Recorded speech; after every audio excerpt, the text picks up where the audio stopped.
Little Red Riding Hood, The Clever Adventure. A story by Moonlit Tales for Kids. Once upon a time, in a small village at the edge of a vast forest, there lived a cheerful girl named Little Red Riding Hood.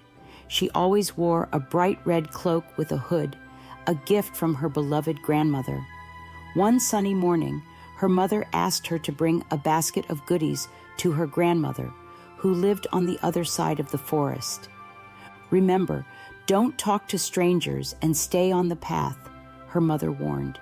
Excited, Little Red Riding Hood skipped along the forest path, humming a happy tune. Along the way, she picked beautiful flowers for her grandmother. Suddenly, a sly wolf appeared from behind a tree.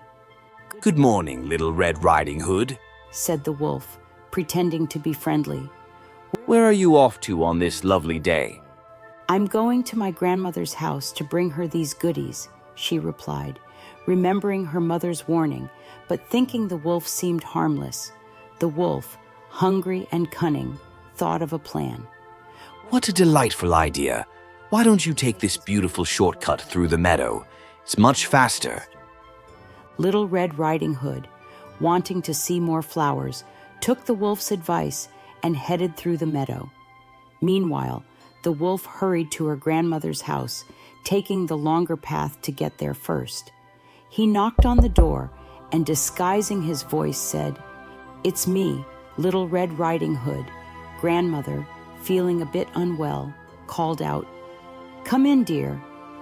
The wolf entered, and before grandmother could react, he locked her in the closet, then disguised himself in her nightgown and cap, waiting for Little Red Riding Hood. When Little Red Riding Hood finally arrived, she knocked on the door. "Grandmother, it's me, Little Red Riding Hood." "Come in, my dear," the wolf said in a high-pitched voice. She entered, noticing something strange about her grandmother. "What big eyes you have, grandmother. All the better to see you with, my dear," the wolf replied. "And what big ears you have, grandmother," Little Red Riding Hood continued, getting closer. "All the better to hear you with, my dear," said the wolf. "And what big teeth you have, grandmother," she exclaimed.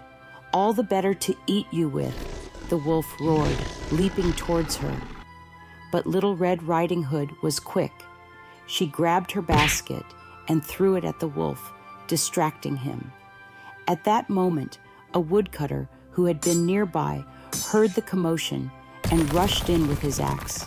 He frightened the wolf away, sending him fleeing into the forest. Little Red Riding Hood and the woodcutter freed her grandmother from the closet. They hugged tightly, thankful for their safety. From that day on, Little Red Riding Hood was more cautious, but still loved her walks through the forest. And as for the wolf, he never dared to bother anyone again.